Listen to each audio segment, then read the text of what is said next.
Il n'y a pas de petits gestes pour faire une belle action et cette formule peut également s'appliquer à la préservation de l'environnement. À Monaco, de nombreuses entités sont mobilisées, au premier rang desquelles la mission pour la transition énergétique qui n'a de cesse de sensibiliser le plus grand nombre. Chaque 22 avril est dédié à la Terre et pour célébrer nous aussi cette journée de la Terre, nous avons invité un grand témoin, une personnalité qui depuis de longues années photographie et filme tous les maux dont est victime la planète. Bonsoir Yann Arthus Bertrand. Bonsoir. Vos documentaires dont Legacy montrent bien la pression que l'homme fait subir à la nature.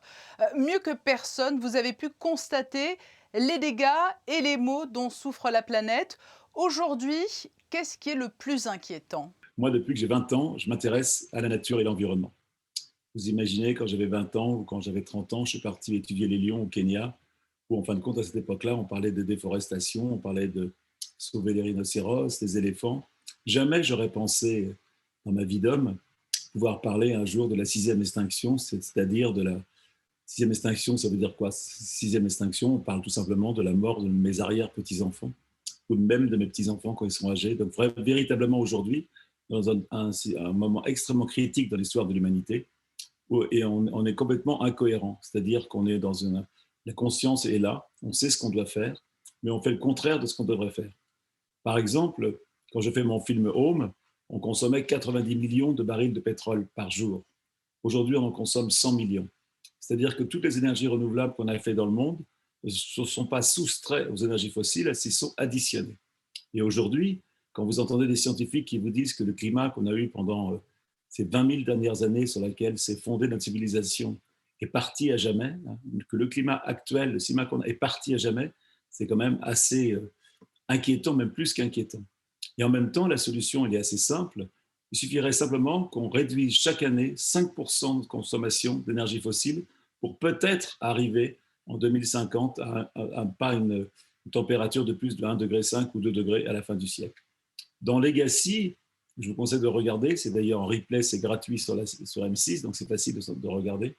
On dit quand même des chiffres qui sont très inquiétants, du style qu'en 2070, si on ne continue pas, près de 3 milliards de personnes ne pourront plus vivre où ils vivent en ce moment. C'est absolument 3 milliards de personnes. Vous imaginez ça?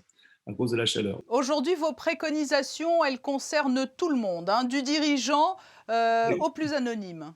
le sens de la vie aujourd'hui, c'est de lutter quand c'est en train de se passer. Tout ce qu'on fait est utile et tout ce qu'on fait sera, on appelle une mission, je dirais même un devoir, pour nous de réfléchir à nos actions sur la planète. Est-ce que vous avez tout de même constaté depuis toutes ces années une évolution des mentalités? Est-ce que le message environnemental, il est entendu? Est-ce que les mentalités changent? Oui, mais si nos actions ne changent pas, ça ne sert à rien.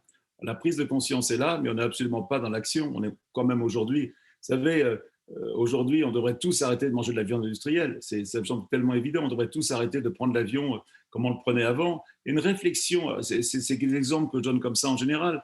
Mais aujourd'hui, on est vraiment dans une urgence absolue. Le secrétaire général des Nations Unies disait il n'y a pas très longtemps qu'on allait vers une catastrophe climatique. Vous savez, derrière moi, il y a une photo du Bangladesh. C'est un pays où il y a 160 millions d'habitants. C'est un des pays les plus pauvres au monde. C'est un pays qui est sur un delta, ce qui fait qu'il est très très proche du niveau de la mer. Déjà aujourd'hui, ils sentent les effets du changement climatique. Mais ce qu'il faut savoir, c'est qu'un Américain émet pratiquement 19 tonnes de carbone par an, un Français environ 12-13, et quelqu'un au Bangladesh va en émettre 0,3, 0,4. Ce qui fait qu'il y a une injustice incroyable de penser que nos actions sont les gens les plus pauvres aujourd'hui qui vont en souffrir. Justement, on parle de ces nations du monde qui siègent à l'ONU. L'idée, ce n'est pas d'opposer de monde, mais aujourd'hui, s'il fallait trouver des coupables, où serait-il? Du côté des pays pauvres, qui sont bien moins armés, ou des pays riches qui ont tendance à fermer les yeux alors qu'ils pourraient aider? Aujourd'hui, tous les pays pauvres ne rêvent que d'une chose, c'est vivre comme nous. Ce qu'il faut le savoir, on vit dans un espèce de paradis incroyable, avec une croissance formidable qui permet de nous payer les écoles, qui permet de payer les hôpitaux, permet de payer les routes. Et ça, on vit dans un luxe inouï, on vit tous dans un paradis, même si on a tendance à l'oublier. Et les Nations Unies, vous savez, ça peut être une grande réunion de copropriétaires où tout le monde tire un peu la couverture à soi et pense ils ont tous une vision électorale. Mais c'est tellement compliqué d'essayer de vivre en baissant nos énergies fossiles qui sont le sang de notre économie, parce que toute notre économie dépend des énergies fossiles. On est tous dans le même panier. Vous savez, on a besoin de changer les gens de chez Total, comme on a besoin de changer le paysan que tu as obtenu, comme j'ai besoin moi-même de changer aussi. C'est vraiment quelque chose de très général. Et vous savez, quand il y a une manifestation à Paris pour le changement climatique, et qu'on est 12 000, on est très content, ou 50 000, 70 000 en France, mais quand il y a l'arrivée de la Coupe du Monde, on est 2 millions dans la rue. Quand on sera 2 millions dans la rue à manifester contre le dérèglement climatique, je pense qu'il y aura des actions politiques beaucoup plus fortes qu'aujourd'hui. En conclusion, vous parliez en propos liminaire d'une possible issue fatale pour nos arrière-petits-enfants, mais est-ce qu'il y a lieu encore aujourd'hui d'être tout de même optimiste? D'être optimiste aujourd'hui, je dirais, c'est être un petit peu con. De ne pas savoir regarder, ne pas savoir lire les chiffres. Maintenant, je suis un optimiste inquiet, c'est-à-dire que je sais ce qui est en train de se passer. Vous savez, tous les jours, les chiffres s'accumulent sur la fonte des glaces, sur la pollution, sur la déforestation, sur la perte de la biodiversité. Tous les jours, les chiffres sont le plus mauvais. Comment vous pensez être optimiste là-dedans? Voilà, je n'ai pas la solution, c'est vraiment une prise de conscience mondiale qu'on doit tous avoir ensemble. Et ça ne va pas être facile, mais il n'y a pas d'autre solution que d'y croire. Yann Arthus-Bertrand, merci d'avoir répondu à notre invitation à la veille de la Journée internationale de la Terre. Merci.